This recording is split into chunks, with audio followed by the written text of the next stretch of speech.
Welcome to the water table where I'm on a quest to taste every sparkling water in the world. And what I'm trying to do in this video is to explore the question that I've been asking myself: why do mineral waters and sparkling waters taste different from one another? What leads to that? And while this might be basic for some, for others, this is a great foundational piece that helps us understand why waters are not just one thing. Different waters are fundamentally different beverages in the way that wines are different. And I know some people are skeptical about that, but stay with me. And hopefully by the end of this, you'll have a better sense. So we're going to get into what I'm calling the geology of flavor, because a lot of the flavors that we taste in waters come from the minerals, from the geology, from the rocks.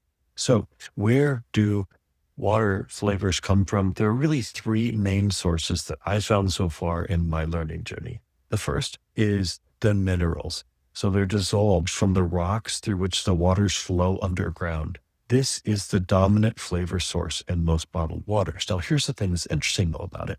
But like in most cases, the water, maybe it's rainwater or it's snow that's melting, it's going down into the soil and then it's going through different rock layers. And so it's not just one type of rock. It goes through one type of rock and it begins to absorb some of the minerality from that rock. And then it gets into another. And because it's already absorbed certain minerals, it may not absorb a great deal in the next layer. And so you get those kinds of interesting combinations, and it leads to a myriad of different possibilities for how flavors will show up. And then, of course, you also know that when you're going through different rocks, the rocks aren't exactly one and the same. So there are different mineral ratios in a rock or in a group of rocks. So you're going to get different ratios of minerals in the water itself. Of course, there's another source of flavor, which would be organic matter. And in many cases, people don't consider this to be a good source of flavor. And a lot of the premier waters that you get, bottled waters and bottled mineral waters, are trying to seek water that isn't influenced as much by organic matter, but there are a few exceptions. And so I'll just throw that in here for fun.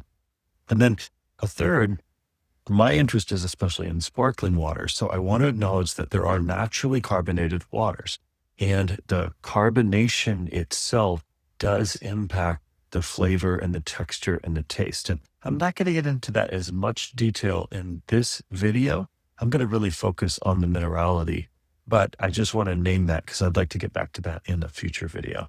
So let's go into this first part, the rocks. I'm going to go through 13 different kinds of rock formations really quickly and give you a sense of how this all plays out. So one common rock that water is going through and it's finding itself in these different artesian sources, these aquifers, you could have a limestone. So these are calcium and bicarbonate are going to be the two predominant minerals that will find their way into the water if it's from a limestone source. The calcium rounds out the water's character, but it's not super aggressive. And the bicarbonate, it keeps the finish really clean and it keeps it less acidic, more alkaline. Another thing, because I like carbonated water, is when you have a high bicarbonate content in a water, even if it's a high aggressive carbonation, that bicarbonate is going to soften it. It's going to change the way that the carbonation feels to you. The result usually, though, of a limestone infused water is something that's pretty approachable. And it's probably what most people think about when they think of the idea of a good tasting water. It might be a little bit chalky, but it's going to be smooth and clean. And an example of this would be Evian. And I'm sure you've probably tasted that before. I focus upon sparkling water, so it's less common to find in Evian. But this is an example of a limestone informed water. And it has that smooth and clean taste. And then you also have something like aqua panna. I've never found a sparkling water version of this. It may exist, but I've only done the still water version. Once more, it has that similar kind of feel to what you get in an Evian as well. And that is the limestone influence, the calcium and bicarbonate dominant minerality. And then we have chalk. So chalk is limestone's kind of younger sibling. It's the same mineral mix, but the rock itself is more porous and the water can move through it faster, so it doesn't pick up as much. And that makes it a even gentler kind of water. And there's calcium that's in it, as it was with limestone, but it's going to be even gentler. And the best example that I can think of is Hilden. And Hilden is where you have this water that's going through this chalk strata, and it has a very significant calcium. It's a total dissolved solid of about 350. Keep in mind that for something to be considered a mineral water, it has to be at 250 or above. So it's generally on the lighter side of a mineral water. And there's another one that I've actually not tasted yet, and it's Highland Spring. The reason I've included it in here, though, is because at the time of recording this, I was supposed to be going to Scotland, and I'm going to go on an Ireland-Scotland water journey. I have 23 waters I'm going to try to taste while I'm there. We'll see how many of them I can find and taste. But I put this on here because I've read that Highland Spring is another water that has that Hilden-like feel with the calcium bicarbonate, lighter than limestone influence, though. And let's go on then to dolomite. This is where the magnesium comes in. You have calcium and you have bicarbonate, like the limestone, but now you have magnesium that's added as well. The calcium is smooth and it's round, but magnesium is something that's a little brisker. It can taste a little bit bitter. Sometimes it can show up maybe in the back of your palate, and the bicarbonate, though, softens it. So there are other kinds of rocks that have magnesium without as much of the bicarbonate or calcium influence, although that's pretty rare. I'll get to that in a little bit. But probably if you want an example of a water that's a signature dolomite influenced water, it would be San Pellegrino. And its reputation is built upon this rock in the Italian Alps, dolomite, and also but volcanic rock that helps shape it. And it has a pretty significant amount of magnesium, 53 milligrams per liter. And it's enough to give you an additional texture and flavor, a little bit of that bitterness, which I find super pleasant in a carbonated water. I just love magnesium forward water. And I don't know if I call this magnesium forward because the calcium and bicarbonate are pretty significant too, but it's there. It's recognizable. And then you have granite. Granite, the water moves through it, and it doesn't really pick up a lot. Mostly what it will pick up is some silica. And this gives the water a silkiness. And there are a few really well-known waters for having silica. I think Fiji, but that's not granite water. I'll get to that a little bit later. But Voss is an example of one that I think would be a good example of a silica forward granite water. It gives it that silkiness, doesn't really add a lot of flavor. It tastes pretty clean, pretty silky. It's going to generally be a really low total dissolved solids. So a TDS of 22, I mean, that's negligible. And that's what Voss is. Mountain Valley spring water, though, does have more of a minerality to it. A little higher TDS, definitely not a 22. And this is one that also has a granite, but it's also a 3,500 year filtration journey. So it's in there longer. There is a chance for it to pick up some more minerality. And now let's go on then to quartzite. And I don't really know a lot about this. I've not tasted any waters yet that have a quartzite forward influence. It would be silica and super low everything else. It's even more resistant than the granite, and the water, again, is nearly empty. It'd be maybe more akin to a purified water, and under 30 milligrams per liter TDS, super low TDS. So it will feel very light and near neutral water. And maybe that's why it's not something that's promoted or used. I'm not honestly sure. And maybe some experts out there can tell me, but I'm not sure if you would tell a big difference between a purified water and a quartzite water, if you found one or if they had it. And then there's schist. So these are kind of these cousins of granite and the same broad silica dominated profile though.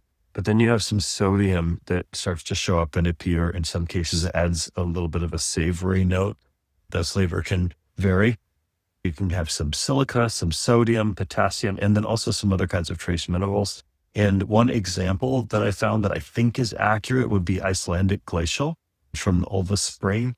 And this is an ancient lava and metamorphic shield formation. It has a very low TDS, but notice that pH of an 8.4 alkaline water.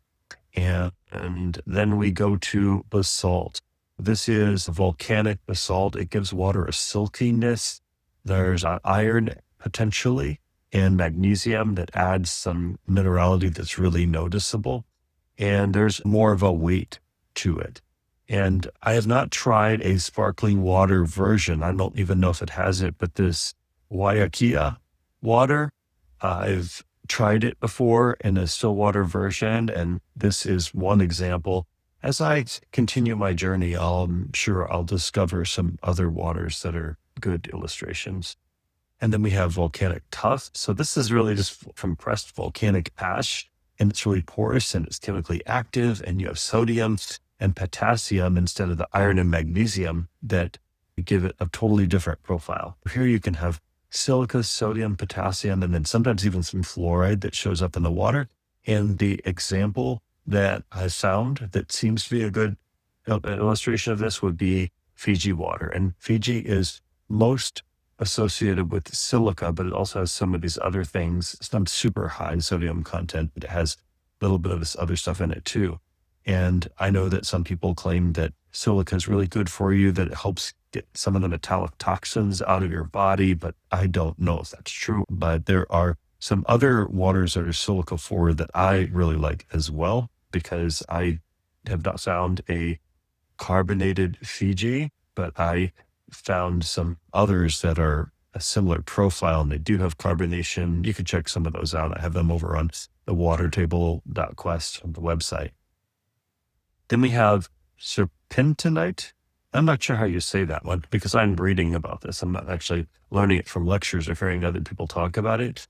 But this one actually points to what is probably one of my favorite waters in the world. This is a really rare source rock, and it's formed from this oceanic mantle, peridotite, and the water picks up magnesium almost exclusively. So you will have actually a sizable amount of bicarbonate. Technically, you'll probably have more bicarbonate than you'll have magnesium, but it's really magnesium and bicarbonate and pretty low, almost no sodium and very little of the other items.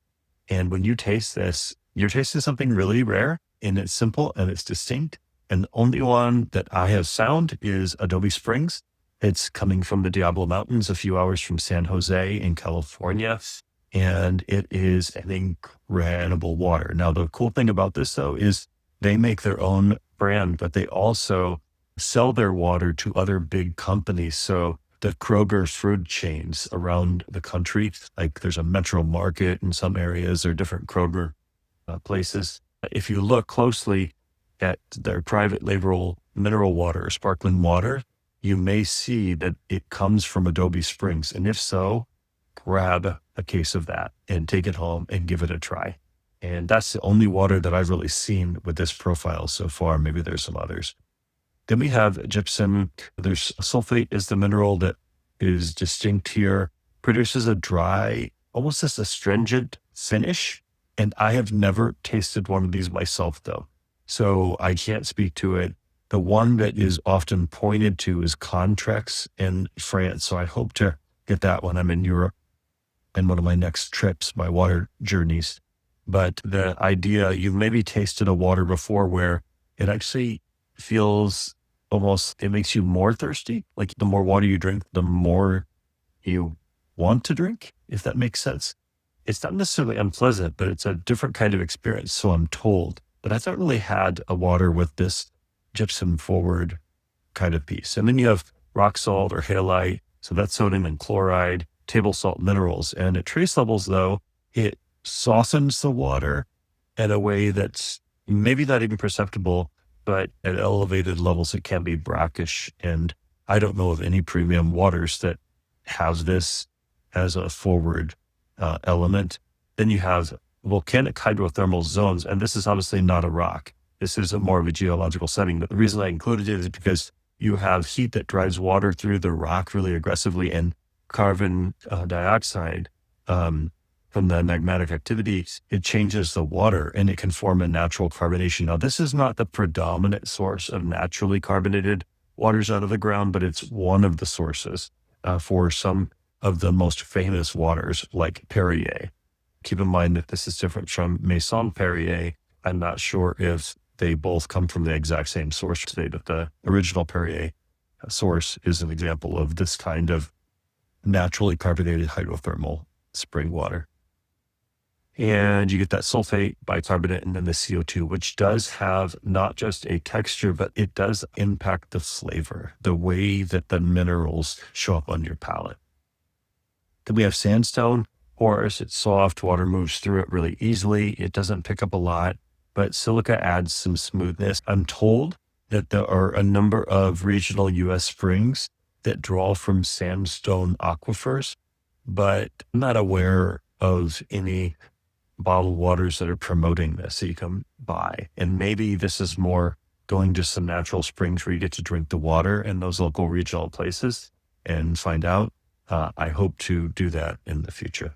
And then we get to the end, and I won't spend a lot of time, is you get the organic matter. And generally, these are not desirable for most people when they're thinking about waters.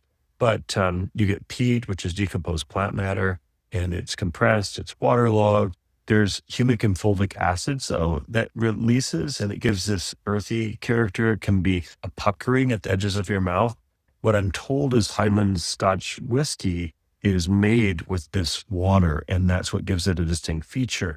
And I'm told that you may be able to find in Scotland a water that pairs with the whiskey or the water that's used with the whiskey. And perhaps I can find a regional bottled version of this and give it a try.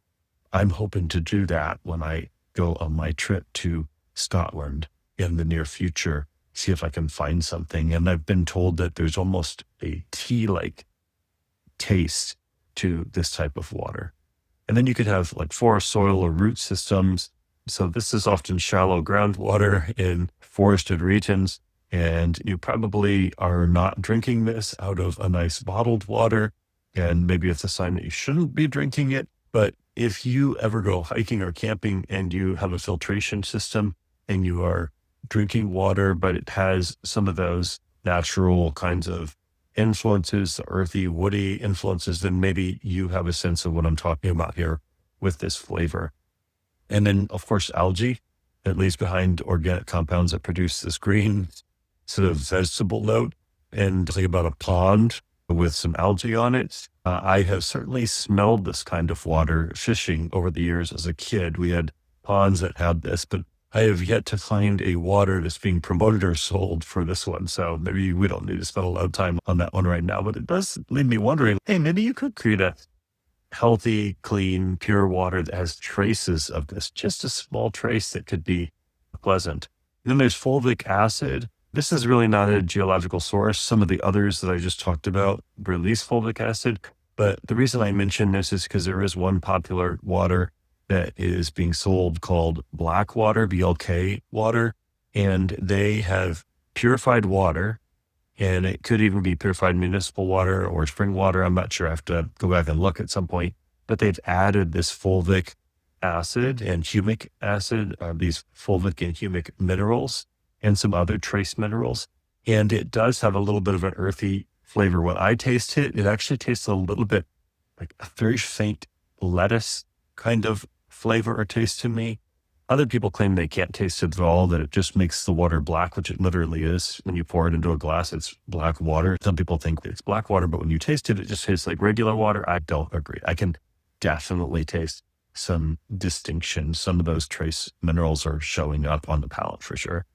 And then decomposing vegetation, wetland soil produces this humic acid that flattens water's character, gives it a musty note, the flavor of those standing water. I would not encourage anyone to be drinking this, but I'm just naming it because I like going through these last ones, because while we think about these organic things as something that we want to keep out of our water, it does illustrate that what the water sits in influence and shapes its character and its texture and its flavor. And mostly what we're looking at and for in a good quality mineral water are the minerals, the rock and the minerals released from that rock and the ratios of different minerals that find their way into the water, along with the carbonation. And that's really what begins to tell us a geological story that shows up in the form of feel and flavor and taste when we're trying these waters out. So this is all part of my learning journey. I hope you found something in here helpful as well.